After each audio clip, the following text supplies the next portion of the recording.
Kisah Katut Tantri, bule wanita pembela kemerdekaan RI yang kisahnya sangat heroik.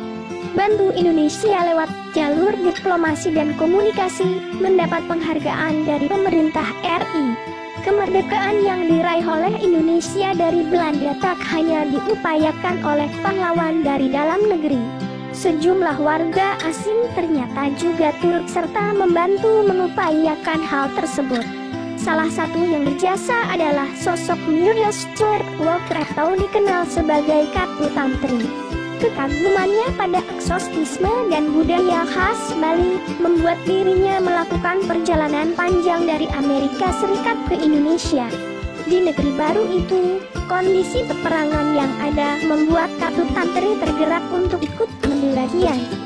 Bukan lagi sebagai turis yang sekedar melancong, tapi bergerak jauh mempertaruhkan nyawanya demi kemerdekaan Indonesia. Memutuskan ke Indonesia karena tertarik dengan keindahan Pulau Bali. Film berjudul Bali, The Last Paradise menjadi awal bagi seorang wanita bernama Muriel Stuart Walker yang kemudian memutuskan untuk berangkat ke Indonesia. Sosok kelahiran Glasgow, Skotlandia pada 18 Februari 1899 itu kelak menjadi salah satu tokoh yang tercatat sebagai ikut membantu perjuangan Indonesia melawan penjajahan dari ranah komunikasi. Ia pun akhirnya tiba di Bali beberapa bulan kemudian. Diangkat sebagai anak keempat oleh Raja Bangli. Dalam bukunya yang berjudul Revolt in Paradise yang terbit pada 1960, Muriel menuliskan betapa ia sangat terpesona dengan budaya dan keramah tamahan yang ada di Bali. Sejak tahun 1934, ia telah bermukim di Pulau Dewata dan diangkat sebagai anak keempat oleh Raja Bangli. Namanya pun berganti menjadi Katut Tantri. Di tahun itu pula, Jepang mendarat di Bali yang membuat Tantri melarikan diri ke Surabaya, Jawa Timur. Ikut berjuang di Surabaya sebagai penyiar radio propaganda berbahasa Inggris. Pergolakan dan situasi tak menentu akibat peperangan yang ada membuat Tantri ikut terlibat di dalamnya. Ia pun bergabung dengan kru radio yang dioperasikan pejuang pimpinan Bung Tomo. Saat siaran, Tantri menggunakan bahasa Inggris yang mendengungkan perjuangan rakyat Indonesia.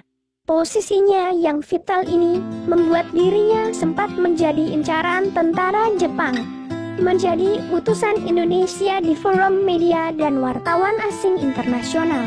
Usai lepas dari kejaran militer Jepang yang pernah menahan dirinya, Tantri sempat menjadi penyiar di Voice of Free Indonesia era 1946 sampai 1947, kala pusat pemerintahan Indonesia dipindahkan ke Yogyakarta. Dirinya juga menjadi utusan Indonesia untuk menghadiri konferensi pers media asing, di mana Tantri bercerita soal perjuangan bangsa Indonesia yang tak pernah padam di forum internasional. Hal ini menjadi tandingan dari propaganda Belanda yang mengatakan bahwa Indonesia tak mendapat dukungan. Sosok yang menuliskan pidato berbahasa Inggris untuk Soekarno. Tantri yang mendapat julukan sebagai Surabaya Su atau penggugat dari Surabaya itu tercatat pernah menuliskan sebuah pidato dalam bahasa Inggris untuk Presiden Soekarno. Hal tersebut dilakukannya setelah mendapat perintah dari Ali Sastro Amijojo.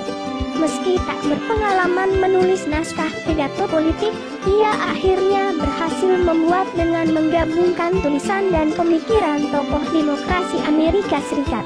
Terlebih, gaya orasi Soekarno yang harismatik dinilai berhasil menghidupkan pidato tersebut. Katut Tantri memang tak pernah mengangkat senjata untuk membantu perjuangan Indonesia. Namun, ia akan tetap dikenang atas jasa-jasanya di bidang diplomasi dan komunikasi yang sangat dibutuhkan pada saat itu.